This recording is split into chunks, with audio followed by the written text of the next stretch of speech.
Praise the lord. దేవుని నామానికి మహిమ కలుగును గాక. హల్లెలూయా. కూడి వచ్చిన మీ అందరికీ కూడా మన ప్రభువును రక్షకుడైన యేసుక్రీస్తు ప్రభు వారి యొక్క ప్రశస్తమైన నామంలో ఈ సాయంకాలపు శుభాతి వందనాలు తెలియజేస్తున్నాను. దేవుడు గడిచిన కాలం అంతయు మనల్ని తన సజీవ రెక్కల చాటున కాచి భద్రపరిచి సజీవ లెక్కలో లెక్కించిన విధానాన్ని బట్టి మనందరం కూడా ఈరోజు దేవుని సన్నిధిలో ఇట్టి రీతిగా ఆయన స్తుతించగలుగుతున్నాము. సజీవులు మాత్రమే దేవుని స్తుతించగలరు, మృతులు స్తుతించగలరా? స్తుతించలేరు. కాబట్టి సజీవులుగా ఉన్న మనము సజీవుడైన దేవుణ్ణి స్తుతించడానికి ఎంతో గొప్ప అర్హత పొంది ఉన్నాము. కాబట్టి నిత్యము ఆయన్ని స్తుతిస్తూ ఆయన సన్నిధిలో ఆనందిస్తూ ఆయన సన్నిధిలో ఉన్న ప్రతి దీవెనను కూడా పొందుకోవాలని మీ అందరికీ కూడా నేను తెలియజేస్తున్నాను. ఇంతవరకు చక్కగా దేవుని సన్నిధిలో మీరందరూ కూడా ప్రార్థన చేశారు, వాక్యాలు చదివారు, స్తుతి ద్వారా ఆయన్ని స్తుతిస్తూ ఉన్నారు. స్తుతి దేవునికి చాలా ఇష్టమైనది. ప్రాముఖ్యంగా ఒక వ్యక్తి దేవుణ్ణి స్తుతిస్తూ కూడా అనేకమైన ఆధ్యాత్మిక వరాలు లేదా అనేకమైన దీవెనలు పొందుకున్నట్లుగా మనం చూస్తూ ఉంటాం. బైబిల్లో కూడా ఒక వ్యక్తి మనకు కనిపిస్తూ ఉంటాడు. నిత్యము కూడా సంగీతాలతోనూ లేదా నృత్యాలతోనూ దేవుని స్తుతిస్తూ ఉండేవాడు. ఎవరా వ్యక్తి? దావీదు గారు. అలా స్తుతిస్తూ దేవుని దగ్గర అనేకమైన వరాలు పొందుకుని గొప్ప రాజుగా ఎదిగినట్లు మనం చూస్తూ ఉంటాం. అవునా కాదా? ఈ రోజు ఒక అంశం గురించి నేను మీ అందరికీ కూడా తెలియచేయాలని ఆశపడుచున్నాను. ఈ రోజు ఏర్పాటు చేయబడిన అంశం ఏంటి? ఏంటి? నమ్ముచున్నారా? ఇది చేయగలనని నమ్ముచున్నారా? ఇది మీ అందరికీ కూడా ఒక క్వశ్చన్. వాక్య సందేశం ఒక క్వశ్చన్స్ తో స్టార్ట్ అవుతుంది. ఏంటి ఆ క్వశ్చన్ అంటే గనక, నేను ఇది చేయగలనని మీరు నమ్ముచున్నారా? ఇక్కడ మనం చూసినట్లయితే, మొట్టమొదటిగా చూసినట్లయితే ఈ వాక్యం ఎన్నిసార్లు ఉంటాం మనం? విన్నారా ఎప్పుడైనా? ఈ రోజు మనకి 2 భాగాలు ఇవ్వబడింది. ఒకటి మత్తయి సువార్త, రెండోది మార్కు సువార్త. ఈ 2 సువార్తల్లో కూడా 2 ప్రాముఖ్యమైన విషయాలు మనకు కనిపిస్తూ ఉంటాయి. అక్కడ చూసినట్లయితే గుడ్డి వారికి కళ్ళు ఇచ్చారు, ఇక్కడ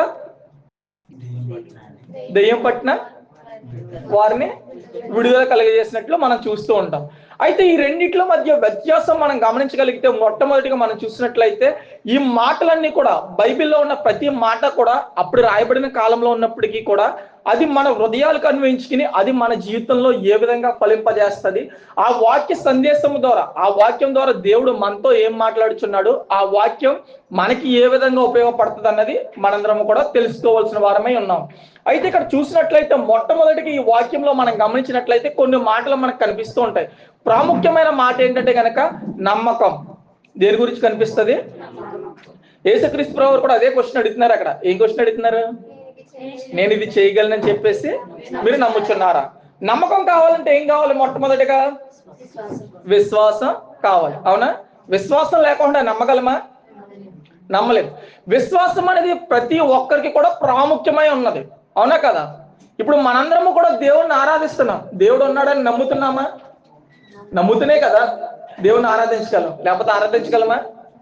దేవుడు మన జీవితంలో కార్యాలు చేయగలని చెప్పేసి మనం నమ్ముతున్నామా? నమ్ముతేనే కదా ఆయన విశ్వసించగలం. అవునా కదా? నమ్మితేనే ఆయన విశ్వసించగలం. అదేవిధంగా ఇక్కడ మనం చూసినట్లయితే వీరిని కూడా దేవుడు ఒక క్వశ్చన్ అడుగుతున్నాడు. ఏంటంటే ఆ క్వశ్చన్, నేను ఇది చేయగలనని చెప్పేసి మీరు నమ్ముచున్నారా? ఇక 2వ వాక్యంలో చూసినట్లయితే, మొట్టమొదటిగా 2వ వాక్యంలో చూసినట్లయితే అక్కడ దెయ్యం గురించి రాయబడి ఉంది. అవునా? దెయ్యాలు ఉన్నాయని నమ్ముతారా? నమ్ముతారా? బైబిల్లో చాలా స్పష్టంగా రాయబడి ఉంది దెయ్యాలు ఉన్నాయని. ఉన్నాయా? ఉన్నాయా లేవా చెప్పాలి. అయితే ఇంకో క్వశ్చన్ అడుగుతాను మీ అందరికి. అందులో చనిపోయిన వ్యక్తి దెయ్యం అవుతాడా? చెప్పాలి. మరి చాలా మంది చనిపోయిన వాళ్ళు దెయ్యాలు అవుతారని చెప్పేసి, లేదా వాళ్ళు ఆ కాలవకాడ ఉన్నారు, ఆ పొంతకాడ ఉన్నారు. నా చిన్నప్పుడు వింటా ఉండేవాడిని నేను. నా చిన్నప్పుడు అనేక సంఘటనలు. ఈ రోజు వచ్చింది కాబట్టి ఈ సంఘటన మీ అందరికీ కూడా నేను స్పష్టంగా దాని గురించి కూడా తెలియచేయాలని ఆశపడుతున్నాను. మీకు అది నవ్వుగా అనిపించవచ్చు, కానీ దాని పరమార్థం కూడా నేను మీకు తెలియచేయాలని ఆశపడుతున్నాను. ఒకసారి మనం గమనించినట్లయితే, నా చిన్నదినాల్లో లేదా మీ చిన్నదినాల్లో కూడా మనం గమనిస్తూ ఉంటాము, దెయ్యాల గురించి అనేకమైన మాటలు వింటూ ఉండేవాళ్ళము. లేదా తలకాయలు ఏందేమని చెప్పేసి, లేదా పొడుకుంటే తీసుకుపోయి అర్ధరాత్రుల్లో పొలాల్లో పెట్టేసేవారు అని చెప్పేసి ఇవన్నీ కూడా వింటూ ఉండేవాళ్ళు. లేదా చనిపోయిన వ్యక్తులు దెయ్యాలు అవుతారని చెప్పేసి. దెయ్యాలు, దేవుడు ఉండడం ఎంత సత్యమో దెయ్యం ఉండడం కూడా అంతే సత్యం. కాకపోతే చనిపోయిన వ్యక్తి దెయ్యం అవుతాడా అంటే కనుక అవ్వడు. ఎలా అవ్వడని నేను మీకు తెలియచేయాలని ఆశపడుతున్నానంటే కనుక, చాలా సందర్భాలు మనం చూస్తూ ఉంటాము. చనిపోయిన వ్యక్తులు దెయ్యాలు అయిపోయారు, లేకపోతే నన్ను వెంటాడుతున్నారు, తన కోరికలో తిరగపోవడం వల్ల ఇలాగా అలాగా అని చెప్పేసి అనేక సందర్భాల్లో విన్న వాళ్ళు ఉన్నారు ఇక్కడ. ఎవరైనా ఎవరు వినలేదా అటువంటి మాటలు? చాలా సందర్భాల్లో విన్నారు కదా. అయితే దీనికి సంబంధించి ఒక ఉదాహరణ నేను మీ అందరికీ కూడా తెలియచేయాలని ఆశపడుతూ ఉన్నాను. ఆ ఉదాహరణ ఏంటంటే కనుక, ఇప్పుడు నేను మా ఇంటికి వెళ్ళే దారిలో నుంచి, మా శృంగవృక్షం మాది, శృంగవృక్షం నుంచి మా ఇంటికి సెంటర్ నుంచి ఇంటికి వెళ్ళాలంటే 1 కిలోమీటర్, ఒక 1/2 కిలోమీటర్ ఉంటుంది, 1 కిలోమీటర్ అనుకోండి. ఆ కిలోమీటర్ దారిలో నేను వెళ్తుండగా ఈ రోజు లేదా ఒక వారం రోజుల క్రితం ఒక వ్యక్తి చనిపోయాడు అనుకోండి. చనిపోయినప్పుడు ఫలానా వ్యక్తి చనిపోయాడని నా మైండ్లో ఉంటుందా ఉండదా? నేను ఇంచుమించు సుమారుగా ఒక్కనే అర్ధరాత్రి 12 గంటలకు వెళ్తున్నాను. అంతకుముందే చాలా మంది చనిపోయిన వ్యక్తి దెయ్యం అయ్యాడు లేదా నాకు ఎలా కనిపించాడు అని చెప్పేసి నాకు 2-3 సార్లు చెప్పారు అనుకోండి. జస్ట్ ఎగ్జాంపుల్ చెప్పాడు. అదే మైండ్తో వెళ్తానా వేరే మైండ్తో వెళ్తానా? ఎవరు వెళ్ళట్లే, ఒక్కనే వెళ్తున్నా. ఒక్కనే వెళ్తున్న సందర్భంలో ఏమవుతుందంటే కనుక హఠాత్తుగా అక్కడ ఏ ఆకు రాలుతుంది, లేకపోతే ఏ గాలో వేస్తుంది, లేకపోతే కొబ్బరి చెట్టు నుంచి ఏ కొబ్బరికాయ పడుతుంది. ఇప్పుడు ఏమవుతుందంటారు? నా హృదయం బలహీన పడిపోద్ది. ఆ అనుమానము ప్లస్ నా హృదయం బలహీన పడిపోద్ది. ఎప్పుడైతే మన ఆత్మ బలహీన పడిపోద్దో, మన హృదయం బలహీన పడిపోద్ది, అప్పుడు ఏమవుద్ది?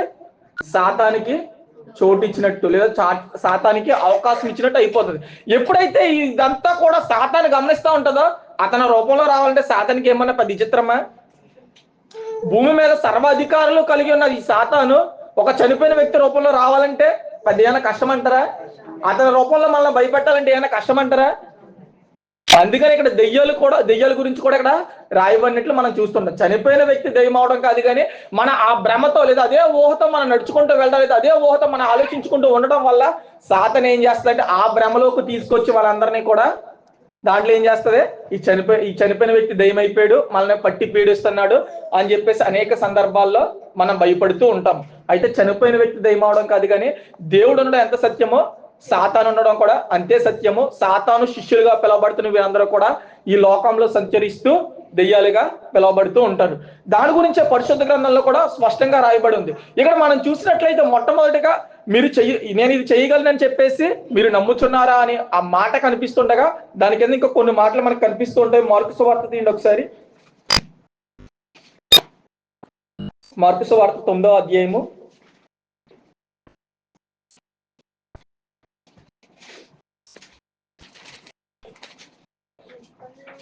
23వ వచనం. అందుకు యేసు నమ్ముట నీ వలనైతే నమ్మువానికి సమస్తము సాధ్యమే అని అతనితో చెప్పెను.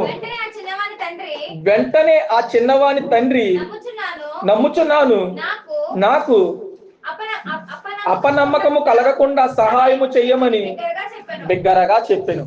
చాలండి. ఇక్కడ చదవబడిన లేఖనం కనుక మనం పరిశీలించినట్లయితే దెయ్యం పట్టిన కుమారుని యొక్క తండ్రి మాట్లాడుచున్నాడు. ఆయనతో ఎవరు మాట్లాడుచున్నారంటే కనుక యేసుక్రీస్తు ప్రభువు వారు మాట్లాడుచున్నారు. ఆయన శిష్యులు వచ్చారు, చూశారు, కానీ ఆయన శిష్యుల వల్ల ఏమన్నా అయిందా? శిష్యులు దెయ్యాన్ని తరమలేకపోయారు. మీరు గమనించారో లేదో దాని వాక్యం కింద మీకు కనిపిస్తుంటారు. శిష్యులు దెయ్యాన్ని తరమలేకపోయారు. అయితే ప్రభు అయిన యేసుక్రీస్తు ప్రభు వారు వచ్చారు, దాన్ని లొంగదీయడం గురించి లేదా దాన్ని తరిమి వేయడం గురించి ఇక్కడ రాయబడి ఉంది. దానికి ముందుగా మనం గమనించినట్లయితే నీవు నమ్ముచున్నావా అని చెప్పేసి ఎవరిని అడుగుతున్నారు? దెయ్యం పట్టిన కుమారుని యొక్క తండ్రిని దేవుడు అడుగుచున్నాడు. ఎందుకంటే ఇతను మతిస్థిమత లేని పరిస్థితిలో ఉన్నాడు కాబట్టి ఎవరితో మాట్లాడుతున్నారు? ప్రభు అయిన యేసుక్రీస్తు ప్రభు వారు తండ్రితో మాట్లాడడం మనం చూస్తూ ఉంటాం. ఇక్కడ తండ్రితో మాట్లాడుతున్న తర్వాత నీవు నమ్ముచున్నావా అని అడిగినప్పుడు ఏం సమాధానం చెప్పారు? నమ్ముచున్నానని చెప్పారు. నమ్ముచున్నాను అని చెప్తానే మళ్ళీ ఇంకో మాట మాట్లాడుతున్నారు. అక్కడ అపనమ్మకము కలగకుండా. మానవుడికి ఉండే మొట్టమొదటి ప్రాబ్లం ఏంటంటే కనుక నమ్ముచున్నానని చెప్పేసి నోటితో చెప్పేస్తాం, కానీ హృదయం ఏమనిపిస్తా ఉంటది అంటే కనుక ఒకేలా జరుగుతుందా జరగదా, జరుగుతుందా జరగదా, ఇదే ఆలోచన మైండ్ లో ఉంటూ ఉంటది. చాలా సార్లు మనం కొన్ని సందర్భాల్లో అనేక మందికి మాటలు ఇస్తూ ఉంటాం. నేను ఇది చేసేస్తాను, కంపల్సరీగా ఇది నెరవేర్చేస్తానని చెప్పేసి మాట ఇచ్చేస్తాం. బట్ అది చేయగలమా లేదా అని చెప్పేసి మళ్ళీ మనలోనే ఇంకో డౌట్ మొదలవుతూ ఉంటది. ఇక్కడ అదే పరిస్థితి ఇక్కడ ఎవరికి కనిపించింది? దెయ్యం పట్టిన కుమారుని యొక్క తండ్రికి అదే కనిపించింది. కనిపించినప్పుడు తన హృదయంలో సందేహపడకుండా డైరెక్ట్ గా తనకి ఏమనిపించింది? అది ఎవరికి చెప్పారు? యేసయ్యకు చెప్పినట్లు మనం చూస్తూ ఉంటాం. మరి అనేక సందర్భాల్లో మనకు ఆ డౌట్ వస్తూ ఉంటది. మనం ఇది చేస్తాం అది చేస్తామని చెప్పేసి పక్కలకు మాటిస్తూ ఉంటాం, చేసేస్తాం అంటాము. కాకపోతే ఒక్కొక్కసారి చేయలేని సందర్భంలో ముందుగా చెప్తామా? కొన్ని సందర్భాల్లో చాలా మంది చెప్పరు, చివరి దాకా వచ్చాక చాలా హోప్స్ పెట్టేసుకుంటారు. లేదా ఒకరికి అమౌంట్ లేకపోతే ఇలా పలానా సాయం చేస్తానని చెప్పేసి చాలా మంది చెప్తూ ఉంటారు. ఎవరైనా హెల్ప్ అడిగినప్పుడు సాధారణంగా మన వల్ల అయితే చేస్తూ ఉంటాం, అవునా కదా? చేస్తాం మన వల్ల అయితే. అయితే కొన్ని సందర్భాల్లో ఏంటంటే కనుక వాళ్ళు చాలా హోప్ పెట్టేసుకుంటారు, వీళ్ళ ద్వారా అయిపోద్దిలే, సరే వీళ్ళు చేస్తానన్నారు కదా, అప్పుడు దాకా చూస్తారు. అప్పుడు దాకా చూసి చూసి ఇచ్చే సమయంలో ఫోన్ చేసినప్పటికి ఫోన్ ఎత్తారు, లేకపోతే ముఖం చాటేస్తూ ఉంటారు. అప్పుడు వాళ్ళ పరిస్థితి ఏంటంటారు? ఇక్కడ మాట పోతుంది, ఈ పక్క నుంచి ఏమో వీళ్ళ బాధల్లో అంటే వారు ఏదైతే చేస్తారన్నారో అది చేయలేదు కాబట్టి వేరే ఎవరిని చూసుకోలే, ఇలా చేస్తారని చెప్పేసి వీళ్ళ మీద నమ్మకం పెట్టుకుని ఉంటారు. అయితే ఆ సందర్భంలో మనం ఏం చేయాలంటే కనుక ఎప్పుడైనా సరే చేస్తానంటే నీ వల్ల అయితే చేయడం లేదనుకో, నా వల్ల అవుతుందో అవదో తెలియదు, మాక్సిమం నా వంతు నేను ట్రై చేస్తాను అని ఒక మాట చెప్పామనుకో ఎలా ఉంటది అంటారు? బాగుంటది కదా. వాళ్ళు ఇంకో ఆప్షన్ కూడా చూసుకుంటూ ఉంటారు. అయితే ఇక్కడ చూసినట్లయితే ఇక్కడ మనకి ఏం కనిపిస్తుంది అంటే కనుక యేసుక్రీస్తు ప్రభు వారు అతనితో మాట్లాడుతున్నప్పుడు అతను ఏం చెప్పాడంటే కనుక, నాకు నమ్ముచున్నాను, కాకపోతే ఏంటంటే అపనమ్మకము, ఈ రెండు కూడా పక్క పక్కనే ఉంటే పక్క ఓడిసే, నమ్మకము అపనమ్మకము. నేనైతే నమ్ముచున్నాను, బట్ అపనమ్మకము కలగకుండా దాని గురించి కూడా ఏం చేయమన్నారు? ప్రార్థన చెయ్యమని చెప్పినట్లు చూస్తూ ఉన్నాం. మరి మనం ప్రార్థన చేయించున్నామా ఎప్పుడైనా? దేవుడా నేను నమ్ముచున్నాను, దేవుడా నేను విశ్వసిస్తున్నాను, నీవు కార్యాలు చేస్తావు అని చెప్పేసి నమ్ముచున్నాను, కానీ నాకు అపనమ్మకం కలగకుండా, నేను నిరీక్షణ కోల్పోకుండా, నా విశ్వాసం కోల్పోకుండా, నా నమ్మకం కోల్పోకుండా, నా ధైర్యం కోల్పోకుండా నేను ప్రార్థిస్తానని చెప్పేసి ఎప్పుడైనా ప్రార్థిస్తున్నామా మనం? ఒకసారి మనం గమనించుకోవాలి. దేవుడితో చెప్పుకుంటున్నామా ఈ మాటలో? నాకు అపనమ్మకం కలగకుండా నాకు ధైర్యం పుట్టించి దేవుడా, నేను భయపడకుండా ఉండేలాగా నాకు సహాయం చేయి దేవుడా, నాలో అవిశ్వాసాన్ని తీసి విశ్వాసాన్ని పెంపొందించి దేవుడా అని చెప్పేసి మనం ప్రార్థిస్తున్నామా? దేవుడితో చెప్పుకొనిచున్నామా మన కష్టాలు, మన శ్రమలు దేవుడితో మాట్లాడుచున్నామా? ప్రార్థన అంటే మొట్టమొదటిగా మనం చూసినట్లయితే దేవుడితో మనం మాట్లాడుచాం, అవునా కదా? మరి మన కష్టాలు దేవుడితో చెప్తున్నామా? ఒకసారి మనం పరిశీలించుకోవాలి. ఇక కిందకు వచ్చే వాక్యాలు మనం చూసినట్లయితే, కిందకి చదువుతూ ఉన్న వాక్యం, జనులు గుంపు కూడి చదవండి. మగవాణి అయిన చెవిటి దయ్యమా, వారిని వదిలిపోము, ఇక వారిలో ప్రవేశింపవద్దని నీకు ఆజ్ఞాపించున్నానని చెప్పి ఆ అపవిత్రాత్మను గద్దించెను. చాలండి, చాలండి. ఇక్కడ చదవబడిన లేఖనం అంతా కూడా విన్నారు కదా మీరు అందరూ? విన్నారా? చదవబడిన లేఖనం. ఇక్కడ ఈ వచనంలో మనకి ఏం కనిపిస్తుంది అంటే కనుక అధికారం కనిపిస్తుంది. ఏం కనిపిస్తుంది? ఏంటా అధికారం? చెప్పాలి. అధికారం దేవుడికే ఉందా లేకపోతే మనుషులకు కూడా ఉందా? దేవుడికే ఉంది అధికారం. మనుషులకు కూడా దేవుడు అధికారం ఇచ్చినట్లు ఆది కాండంలోనే మనకు స్పష్టంగా తెలియజేయబడి ఉంది, అవునా కదా? దేవుడు సమస్త సృష్టిని సృష్టించిన తర్వాత, జీవరాశులన్నింటినీ సృష్టించిన తర్వాత, దాంట్లో సముద్రంలో పాకి పక్షులు లేకపోతే చేపలు లేకపోతే భూమి మీద పాకి ప్రతి జీవుని సృష్టించిన తర్వాత ఏం చేయమన్నాడు దేవుడు? వీటన్నిటినీ కూడా ఏలుదురు, ఏలుబడి చేయుదురు. సమస్తం అన్నిటి మీద కూడా దేవుడు ఏం చేస్తాడు? అధికారం ఇచ్చాడు. కాకపోతే ఎటువంటి అధికారం అంటే కనుక, ఎటువంటి దేవుడికైతే ఎటువంటి అధికారం కలిగి ఉందో అటువంటి అధికారం భూమి మీద ఆయన్ని అనుసరించి ఆయన నమ్మే ప్రజలందరికీ కూడా దేవుడు ఇచ్చాడా లేదా? ఇచ్చినట్లు మనకు కనిపిస్తుంటది. నేటి దినాల్లో కూడా మనం చూస్తూ ఉంటాం, అనేక మంది పాస్టర్ గారులు ప్రార్థన చేస్తే దెయ్యాలు వెళ్ళిపోవట్లేదా? వెళ్ళట్లేదా? మరి అధికారం ఎలా వచ్చింది? మరి అధికారం లేదన్నారు. ఇక్కడ మనకి ఏం కనిపిస్తుంది అంటే కనుక ఈ వచనంలో మనం చూసినట్లయితే అధికారం అనేది మనకు కనిపిస్తూ ఉంటది.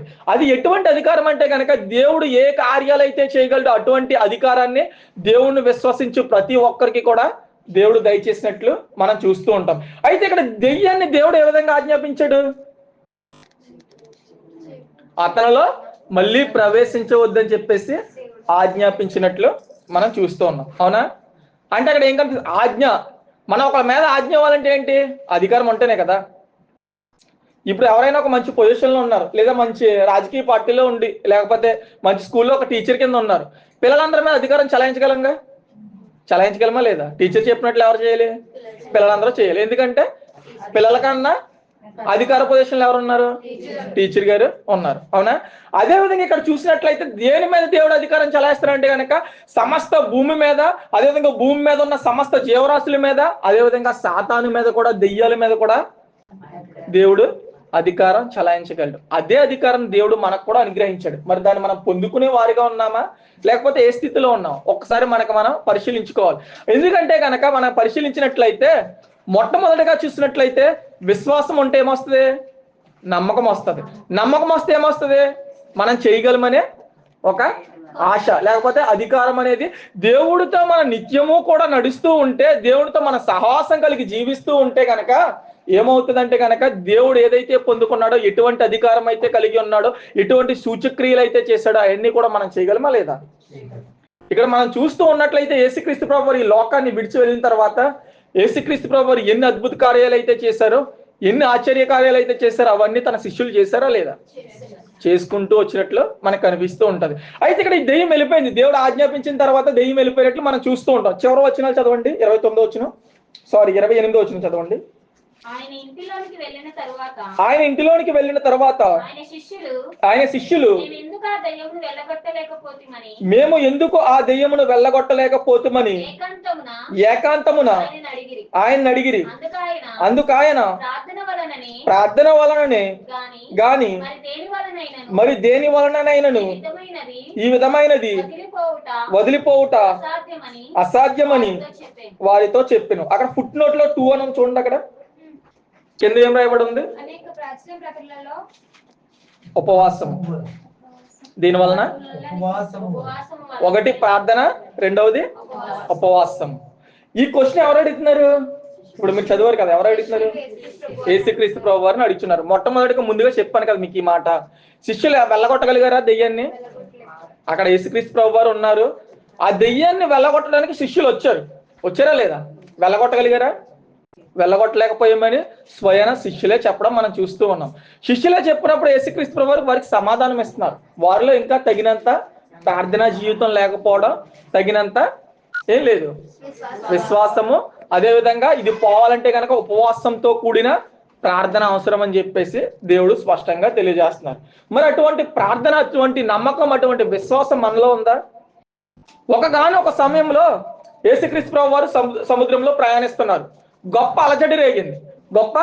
అలజడి రేగింది. గాలి వస్తుంది. సముద్రము కెరటాలు ఉప్పొంగుచూ ఉన్నాయి. ఆ సమయాన్ని ఒక వ్యక్తి వస్తాడు. ఎవరు?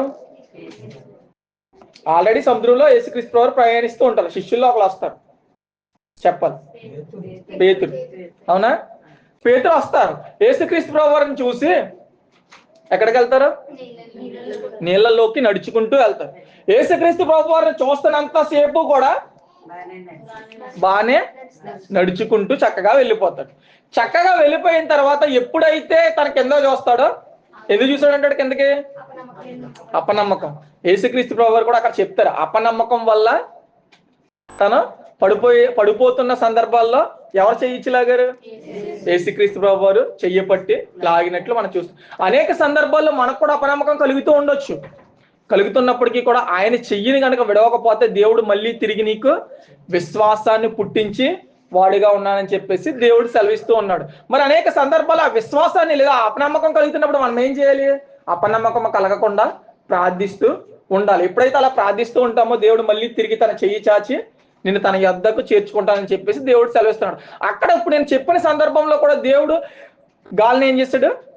అణిచివేసినట్లు లేదా గద్దించినట్లు, సముద్రాన్ని గద్దించినట్లు మనం చూస్తూ ఉన్నాం. మరి సమస్త లోకమంతా కూడా గద్దించబడిందా లేదా? ఆగిందా లేదా? అధికారం కలిగి ఉన్నారా లేదా? కలిగి ఉన్నట్లు మనం చూస్తూ ఉన్నాం. ఇక రెండోదిగా మనం చూసినట్లయితే ఇంకొక మాట మనకు కనిపిస్తూ ఉంటది. మొట్టమొదటిగా మనం చూసినట్లయితే విశ్వాసం కనిపిస్తుంది, రెండవదిగా నమ్మకం కనిపిస్తుంది, మూడవదిగా అధికారం అనేది కనిపిస్తుంది, నాలుగవదిగా ప్రార్థన అనేది కనిపిస్తుంది. ప్రార్థన లేకుండా ఏమైనా చేయగలమా?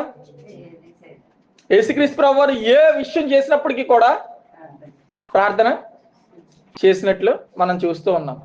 మొట్టమొదటిగా మనం గమనించినట్లయితే ఆయన సువార్త ప్రకటించడానికి ముందుగా కూడా ఏం చేశారు? ప్రార్థన చేశారు. అవునా కదా? ఎన్ని రోజులు? 40 రోజులు. ఎక్కడ ఉండి ప్రార్థన చేశారు?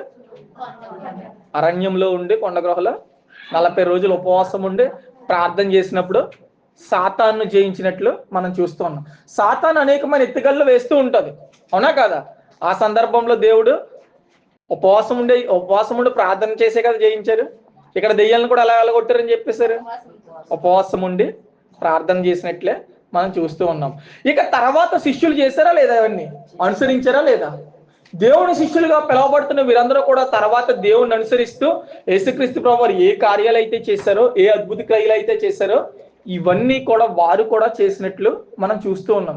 మరి మనము కూడా దేవుణ్ణి అనుసరిస్తూ ఉన్నాం, అవునా కదా? అనేక సందర్భాల్లో మనకు కూడా అపనమ్మకాలు కలుగుతూ ఉంటాయి. అనేక సందర్భాల్లో మనం కూడా విశ్వాసం కోల్పోతూ ఉంటాం. అనేక సందర్భాల్లో దేవుణ్ణే దూషిస్తూ ఉంటారు కొంతమంది. నాకే ఎందుకు ఈ కష్టం రావాలి, నాకే ఎందుకు ఈ శ్రమ రావాలి, నేనే ఎందుకు ఈ నప్పులు పాలైపోవాలి, నేనే ఎందుకు అనేక మంది చేత దూషించబడాలి అని చెప్పేసి అనుకుంటూ ఉంటాం. లేదా నా ఇంట్లోనే ఎందుకు ఇటువంటి శ్రమలు రావాలి, నేను దేవుని అత్యధికంగా ఆరాధిస్తున్నానే, ప్రతి వారం దేవుని సన్నిధికి వెళ్తాను, ప్రార్థన అంటే అసలు విడువను అని చెప్పేసి అనేక సందర్భాలు మనకి మనమే క్వశ్చన్ వేసుకుంటూ ఉంటాం. కానీ దేవుడు ఏమని చెప్తున్నాడంటే కనుక, ఈ లోకంలో ఎవరికి శ్రమ? విశ్వాసులకు శ్రమ, అవునా కదా? యేసుక్రీస్తు ప్రభు వారి శిష్యులందరికీ కూడా శ్రమ కలిగిందా లేదా? కలిగిందా లేదా? ఒక్కసారే కలిగిందా వాళ్ళకి? సువార్త ప్రకటిస్తున్న అంతసేపు కూడా వాళ్ళకి ఏదో విధంగా శ్రమ కలుగుతూనే ఉంది. సువార్త ప్రకటిస్తున్న అంతసేపు కూడా వాళ్ళకి అనేకమైన ఇబ్బందులు వస్తూనే ఉన్నాయి. అనేక మంది హింసిస్తూనే వచ్చారు, అనేక మంది దూషిస్తూనే వచ్చారు, అనేక మంది వారిని చంపాలనుకుంటా కుట్రలు ప్లాన్లు చేస్తూనే వచ్చారు. చేశారా లేదా? చేసుకుంటూనే వచ్చారు. దేవుడు ఏమని చెప్తున్నాడంటే గనక, నా నిమిత్తము ఎవరైతే ఈ లోకంలో తగ్గించబడతారో, నా నిమిత్తము ఎవరైతే ఈ లోకంలో హింసించబడతారో వారందరినీ కూడా ఏం చేస్తారు? మీ అందరికీ స్థలం ఏర్పరచడానికి వెళ్ళాను, అక్కడ మీ అందరినీ కూడా ఏం చేస్తాను? హెచ్చించి నా రాజ్యంలో మీ అందరినీ కూడా అధికంగా ఫలింపజేస్తానని చెప్పేసి దేవుడు సెలవిస్తూ ఉన్నాడు. ఇక్కడ మనం చూసినట్లయితే మనకు ఒక మాట కనిపిస్తూ ఉంటది. మరి అప్పట్లో ఉన్న శిష్యులకే అన్ని శ్రమలు కలిగినప్పుడు ఇప్పుడు నిజంగా ఆరాధించే మనకి శ్రమలు కలగవా? మనకి ఇబ్బందులు రావా? మనకి కష్టాలు రావా? మరి వచ్చినప్పుడు దేవుని మనం నిందించుకోవడం కరెక్టా? మనం చేసిన ప్రతి దానికి కూడా ఏదో ఒక ప్రతిఫలం అంటూ ఉంటది. దేవుడు కంపల్సరీగా నీవు చేసిన ప్రతి దానికి కూడా నేను తీర్పు తీర్చేవాడినై ఉన్నాను, ప్రతిఫలం ఇచ్చేవాడినై ఉన్నాను అని చెప్పేసి దేవుడు సెలవిస్తున్నాడు. ఇప్పుడు మనం విశ్వాసం చూపిస్తాం, క్రియలు లేకపోతే వ్యర్థమే కదా? క్రియలు లేని విశ్వాసం వ్యర్థం. ఇప్పుడు విశ్వాసానికి నమ్మకానికి దగ్గర సంబంధం ఉందా లేదా? విశ్వాసం ఉంటేనే నమ్మకం అనేది చూపించగలమని చెప్పేసి మీతో స్పష్టంగా చెప్పాను. ఈ నమ్మకం ఉన్నప్పుడు ఏం చేస్తాం మనం? చెప్పాలి. నమ్మకం ఉన్నప్పుడు ఫాలో అవ్వగలుగుతాం కదా. మనం ఏదైనా ఒక పని చేయాలంటే అది కరెక్ట్ అని మనలో ఒక నమ్మకం కలిగితే మనం ఏం చేస్తాం? దాన్ని ఆచరిస్తాం, లేదా ఫాలో అవుతూ ఉంటాం కంపల్సరీగా. అది కరెక్ట్ కాదనిపిస్తే చెయ్యం. ఇప్పుడు మనం ఆరాధించే దేవుడు నిజమైన దేవుడు అనే కదా మనం ఆరాధించేది. ఆయన ద్వారానే పరలోక రాజ్యము, ఆయన ద్వారానే నిత్య రాజ్యానికి వెళ్ళగలమనే కదా. ఆయనే మన సమస్యలన్నిటినీ తొలగించగలడనే కదా. ఆయనే మనల్ని పరిశుద్ధ లోకానికి తీసుకెళ్ళగలడు. మనల్ని ఇక్కడ దీవించాలన్నా, పరలోక రాజ్యాన్ని దీవించాలన్నా ఎవరి వల్ల అవుద్ది? కేవలం యేసుక్రీస్తు ప్రభువారి వల్ల మాత్రమే అవుతుంది. నీకు వచ్చిన శ్రమ తొలగించాలన్నా, లేదా నీ మీద పనిచేస్తున్న సాతాను క్రియలన్నిటినీ కూడా బంధించాలన్నా అది ఎవరి వల్ల అవుతుంది? నీ చిక్కులు విడదీయాలన్నా, లేదా నీ కుటుంబంలో సమస్యలు తొలగించాలన్నా, నీ ఇంట్లో సమస్యలు తొలగించాలన్నా, నీ అప్పుల బాధలు తీర్చాలన్నా ఇవన్నీ ఎవరి వల్ల అవుతాయి? కేవలం దేవుని వల్ల మాత్రమే అవుతాయి. ఎలా దేవుని వల్ల అవుతాయని మనం పరిశీలించినట్లయితే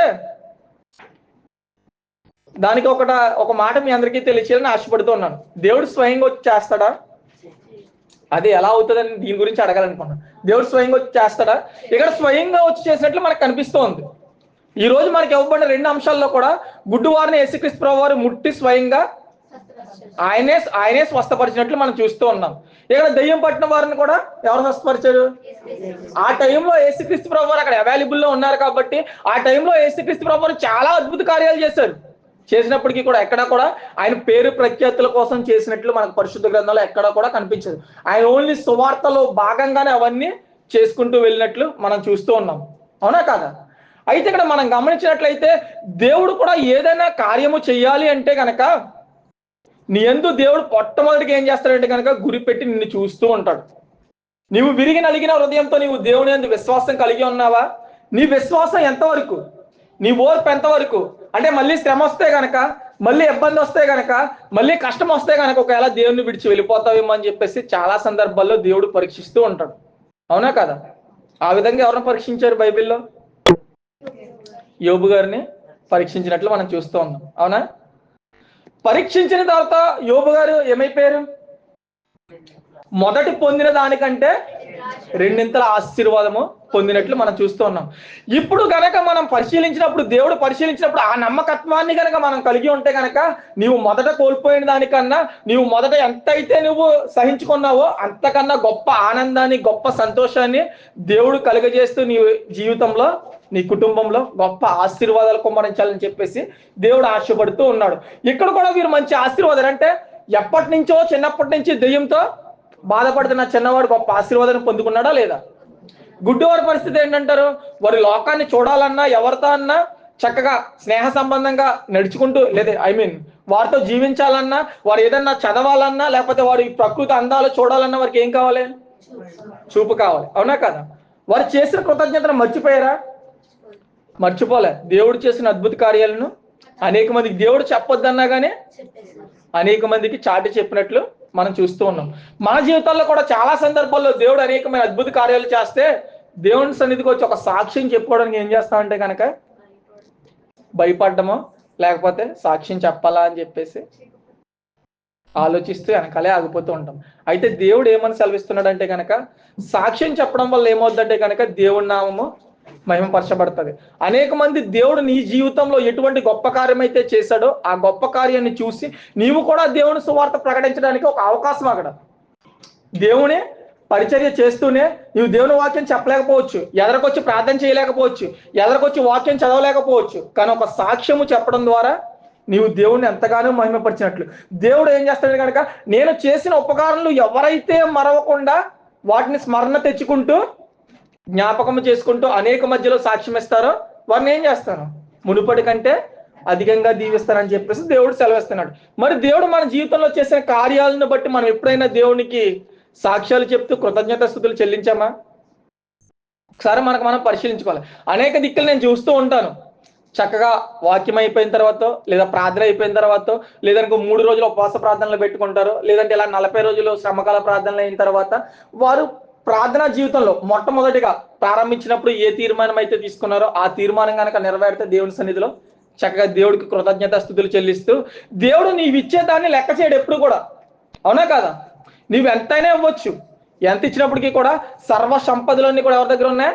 నా యొద్దనే ఉన్నాయని చెప్పేసి దేవుడు సెలవిస్తున్నాడు. దేవుడు నిన్ను హెచ్చించాలంటే ఏ విధంగా అయినా హెచ్చించగలడు, కానీ నీ సాక్ష్యము వేరే వాళ్ళు చెప్పగలరా? దేవుడు నాకు సహాయం చెయ్యాలి అనుకుంటే కనుక ఎలాగైనా దేవుడు సహాయం చేస్తాడు, కానీ నేను చెప్పే సాక్ష్యము నేనే అందరిలో చెప్పాలి తప్పించి వేరే వాళ్ళు చెప్తారు నా సాక్ష్యాన్ని చెప్పలేరు. నేను మాత్రమే దేవుని స్తుతించాలి. అది ఎవరి వ్యక్తిగత జీవితం? నా వ్యక్తిగత జీవితం. ఎవరైతే అలా వ్యక్తిగత జీవితంలో దేవుడికి నిత్యము కనుక కృతజ్ఞతాస్తుతులు చెల్లిస్తూ ఉంటారో దేవుడు ఎప్పుడు కూడా వారి జీవితంలో ఇంకా అద్భుత కార్యాలు చేయాలని ఆశపడుతూ ఉన్నాడు. అయితే ఇక్కడ చూసినట్లయితే ఈ గుడ్డు వారు కూడా ఏం చేస్తారు? అక్కడికి వెళ్ళి చెప్పారా లేదా? అనేక మంది చెప్పడం ద్వారా ఏమైంది? చెప్పాలి. ఒకటి దేవుడి గురించి వాళ్ళు తెలియజేశారు. అవునా? చెప్పకపోతే తెలియదు కదా. మరి మన జీవితంలో జరిగిన కార్యాలు ఎవరికైనా మనం చెప్పి దేవుని వైపు తిరిగేలా చేస్తున్నామా? ఒకసారి మనం పరిశీలించుకోవాలి. ఎందుకంటే కనుక దేవుడు ఇదిగో నేను త్వరగా రాబోచున్నా అని చెప్పేసి దేవుడు సెలవిస్తూ ఉన్నాడు. మీకు చాలాసార్లు చెప్పాను, మనిషి ప్రాణం ఉండగానే ఏం చేయాలి? ఆయన నిజమైన దేవుడు అని తెలుసుకుని ఆయన రక్తంలో కడగబడాలి. అప్పుడు దాకా మాత్రమే మనిషికి పరలోక రాజ్యానికి చేరడానికి ఉండే ఏకైక అవకాశం. మన ఆత్మ మనల్ని విడిచి వెళ్ళక ముందు, అంటే మన ప్రాణము మనల్ని విడిచి వెళ్ళక ముందు వరకే మనకి చాయిస్ ఉంది. అప్పటి వరకు నువ్వు ఎంత పెద్దవాడవైనా అవని, నువ్వు చిన్నవాడు అవని, లేదా నువ్వు ముసలివాడు అవని, నీవు యంగ్స్టర్ అవని, ఏదైనప్పటికీ కూడా నీ ప్రాణం నిన్ను విడిచి వెళ్ళక ముందే నీవు నిజమైన దేవుని తెలుసుకుని ఆయనలో రక్షణ పొందాలి. వీరందరూ కూడా ఇక్కడ చూసినట్లయితే వీరి సాక్ష్యాన్ని బట్టి అనేక మంది దేవుని వైపు తిప్పినట్లు మనం చూస్తూ ఉన్నాం. మరి మన సాక్ష్యాన్ని బట్టి మనం తిప్పగలుగుతున్నామా దేవుని వైపు? ఒకసారి మనం పరిశీలించుకోవాలి. చాలాసార్లు సాక్ష్యం చెప్పమంటే వారి జీవితంలో గొప్ప కార్యాలు పొందుతూ ఉంటారు. నేను చాలా దిక్కులను చూస్తూ ఉంటాను. నేను ఇది ఎవరిని విమర్శించట్లేదు, కానీ ఈ మాటలు ఎందుకు తెలియజేస్తున్నాయంటే కనుక మనం సాక్ష్యం చెప్పడం ద్వారా దేవదూతలు కూడా ఎంతో ఆనందపడతాయి. అవునా కదా? దేవుని ఇంకా స్తుతిస్తాయి. నన్ను బట్టి దేవుడి నామం ఎంతో స్తుతించబడుతుందని చెప్పేసి దేవుడు చేసిన అద్భుత కార్యాన్ని బట్టి పరలోక రాజ్యంలోనే కాదు భూమి మీద కూడా ఆయనకి స్తుతులు నిరంతరము కూడా చెల్లిచున్నాయి. ఆయన చేసిన కార్యాలు నిరంతరము కూడా పొగడబడుచున్నాయని చెప్పేసి అవి కూడా, అంటే దేవదూతలు కూడా ఎంతగానో సంతోషపడతాయని చెప్పేసి నేను మీ అందరికీ కూడా తెలియజేస్తున్నాను.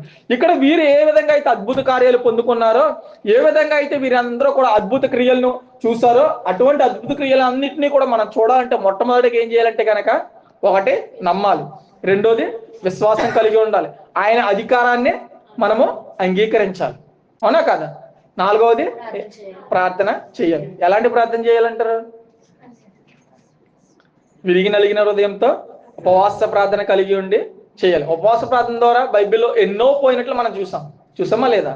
ఎక్కడ కూడా యేసుక్రీస్తు ప్రభువు దయ్యాలు వెళ్ళగొట్టడానికి ఏం చెప్పారు లాస్ట్ లో?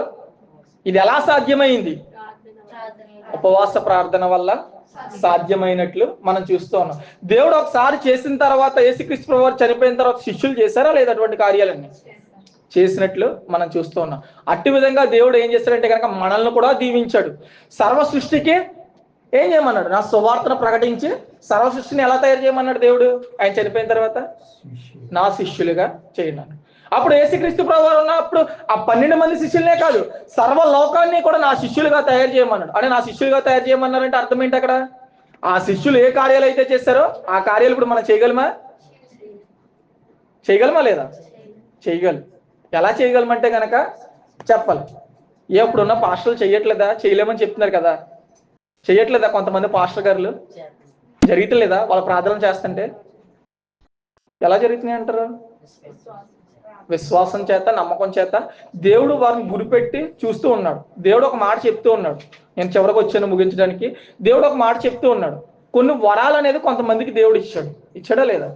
ఆ వరాలను బట్టి అనేక మందిని, ఒకరికి స్వస్థపరిచే వరం ఇస్తే, ఒకరికి ప్రార్థన చేసే వరం ఇస్తే, ఒకరికి విడుదల కలిగజేసే వరం ఇస్తే, ఒకరికి వాక్యం చెప్పే వరం ఇస్తే, ఒకరికి పాటలు పాడే వరం ఇస్తే, కొంతమంది పాటల ద్వారా కూడా స్వస్థత పడినట్లు మనం అనేక సందర్భాలు చూస్తూ ఉంటాం. చూడలేదా టీవీలో మీరు ఎక్కడైనా?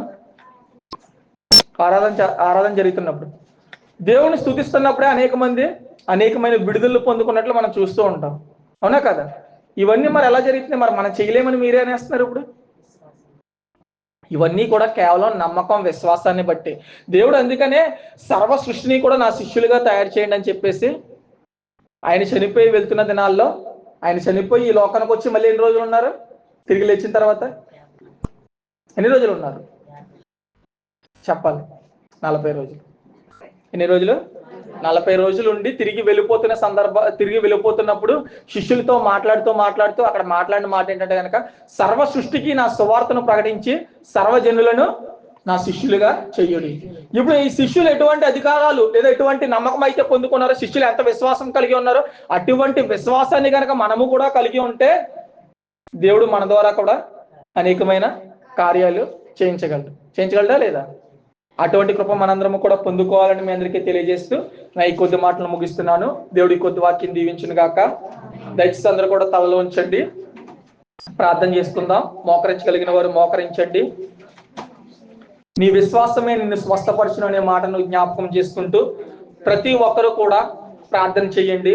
నమ్ముట నీ వలనైతే నమ్మువానికి సమస్తము సాధ్యమే అని చెప్పేసి దేవుడు సెలవిచ్చుచున్నాడు. ఆవగింజంత విశ్వాసం ఉంటే గనక ఏం జరుగుతుందో కూడా దేవుడు సెలవిచ్చాడు. కొండ వెళ్ళి సముద్రం మీద పడమన్నా పడుతుందని చెప్పేసి దేవుడు సెలవిస్తున్నాడు. మరి నీ విశ్వాసాన్ని కనుక ఒకసారి దేవుడు పరీక్షిస్తే, నీ విశ్వాసానికి దేవుడు పరీక్ష పెడితే, నీవు ఏ స్థాయిలో ఉన్నావు? నీ విశ్వాసంలో, నీ నమ్మకంలో ఏ స్థాయిలో ఉన్నావు? నీ ఓర్పులో ఏ స్థాయిలో ఉన్నావు? ఒక్కసారి జ్ఞాపకం చేసుకో. నువ్వు ఎప్పటి నుంచో దేవుడిని స్తుతిస్తున్నావే, ఎప్పటి నుంచో దేవుడిని ఆరాధిస్తున్నావే, ఎప్పటి నుంచో దేవుడికి ప్రార్థించుచున్నావే, ఎప్పటి నుంచో దేవుని వాక్యాలు వినుచున్నావే, కానీ నీ నమ్మకం, విశ్వాసం దేవుని పట్ల ఏ విధంగా ఉంది? దేవుడు త్రాసులో వేసి కనుక నీ విశ్వాసాన్ని కొలిస్తే, నీ విశ్వాసం ఏ పాటిది? ఒక్కసారి నువ్వు జ్ఞాపకం చేసుకో. విశ్వాస సహితమైన ప్రార్థన రోగిని స్వస్థపరచునని చెప్పేసి దేవుని వాక్యం సెలవిస్తుంది. సంఘ పెద్దలు విశ్వాసంతో ప్రార్థన చేస్తే కనుక సంఘంలో ఉన్న ప్రతి కార్యాలన్నీ జరుగుతాయి, విశ్వాసులు స్వస్థపరచబడతారని చెప్పేసి వాక్యం సెలవిస్తుంది. యేసుక్రీస్తు ప్రభువు వారు ఉపవాసం ఉండి ప్రార్థించినప్పుడు ఈ దెయ్యాలు వెళ్ళగొట్టబడినట్లు మనం చూస్తూ ఉన్నాం, గుడ్డివారు స్వస్థపరచబడినట్లు మనం చూస్తూ ఉన్నాం. కేవలం విశ్వాసం, కేవలం నమ్మకాన్ని బట్టే ఇదంతా కూడా జరిగినట్లు మనం చూస్తూ ఉన్నాం. దేవుడు గొప్ప అధికారాన్ని కలిగి ఉన్నాడు. అటువంటి అధికారాన్ని మనందరికీ కూడా దేవుడు కలుగజేస్తున్నాడు. అది కేవలం విశ్వాసాన్ని బట్టే. అది కేవలం నమ్మకాన్ని బట్టే. నీవు విశ్వసిస్తున్న దేవుడు, నీవు ఆరాధిస్తున్న దేవుడు సజీవుడైన దేవుడు, నిన్న నేడు ఏకరీతిగా ఉన్న దేవుడినై ఉన్నాడని చెప్పి దేవుడు సెలవిచ్చుచున్నాడు గనక, నీవు సహితమైన ప్రార్థన చేస్తే గనక నీ సమస్త విషయాల నుంచి దేవుడు తొలగించి, నీ సమస్త పాపాల నుంచి దేవుడు తొలగించి, నీ సమస్య ఇబ్బందుల నుంచి దేవుడిని తొలగించి నిన్ను ఆనందంతో దేవుడు నిన్ను నింపాలని ఆశపడుతున్నాడు. నీ జీవితంలో ఉన్న కష్టాలను తొలగించాలని దేవుడు ఆశపడుతున్నాడు. నీ జీవితంలో ఉన్న దుఃఖాన్ని తొలగించాలని దేవుడు ఆశపడుతున్నాడు. నీ జీవితంలో ఉన్న ప్రతి విధమైన సమస్య నుంచి తొలగించి నీ నోట్లో ఆనందాన్ని కలుగజేస్తూ, నీ జీవితంలో ఆనందాన్ని కలుగజేస్తూ, నీ కుటుంబంలో సంతోషాన్ని కలుగజేస్తూ, దేవుని సన్నిధిలో ఉన్న సమస్త ఆశీర్వాదాలను కూడా నీ కుటుంబంలో దేవుడు కుమ్మరింప చేయాలని ఆశపడుచున్నాడు. నీవు నమ్ముచున్నావా అని చెప్పేసి దేవుడు క్వశ్చన్ వేస్తూ నేను ఇన్ని అడుగుచున్నాడు. నీ నమ్మకం ఏ పార్టీది ఒక్కసారి నీవు జ్ఞాపకం చేసుకో. ఇక్కడ అపనమ్మకము కలగకుండా నా గురించి ప్రార్థించని చెప్పేసి దెయ్యం పట్టిన కుమారుని యొక్క తండ్రి ఇక్కడ మాట్లాడినట్లు మనం చూస్తూ ఉన్నాం.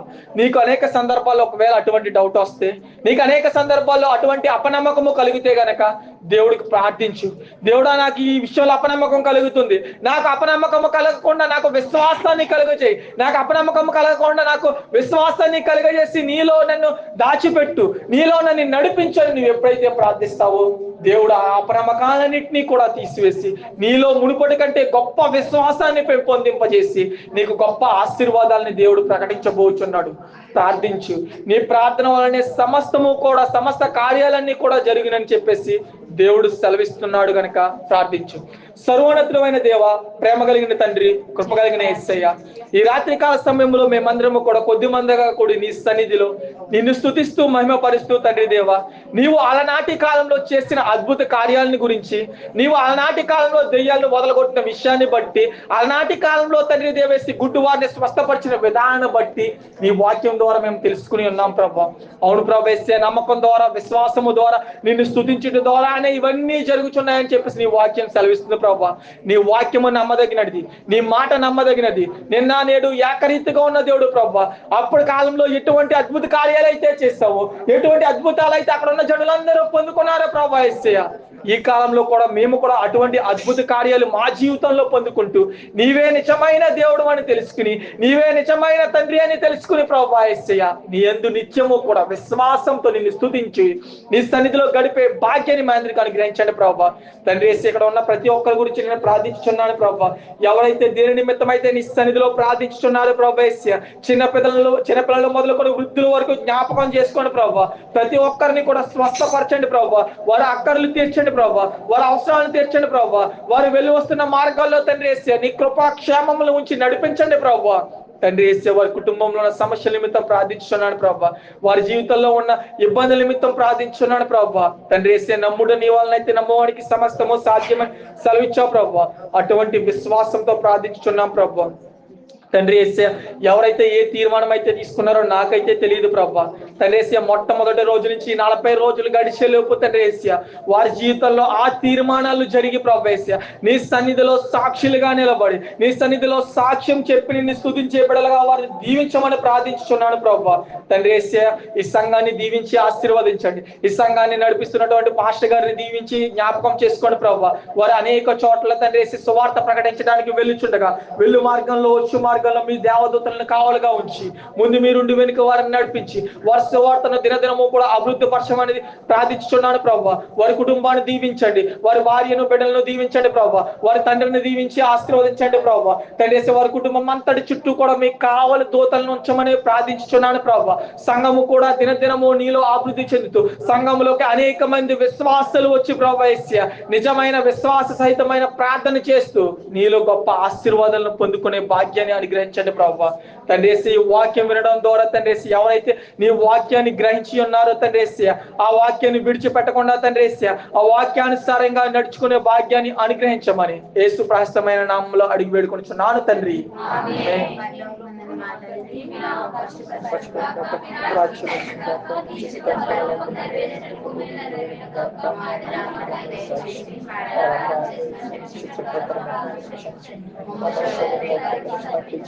రాజ్యము శక్తియు మహిమ నిరంతరం నీ నామమున తండ్రి. ఆమేన్.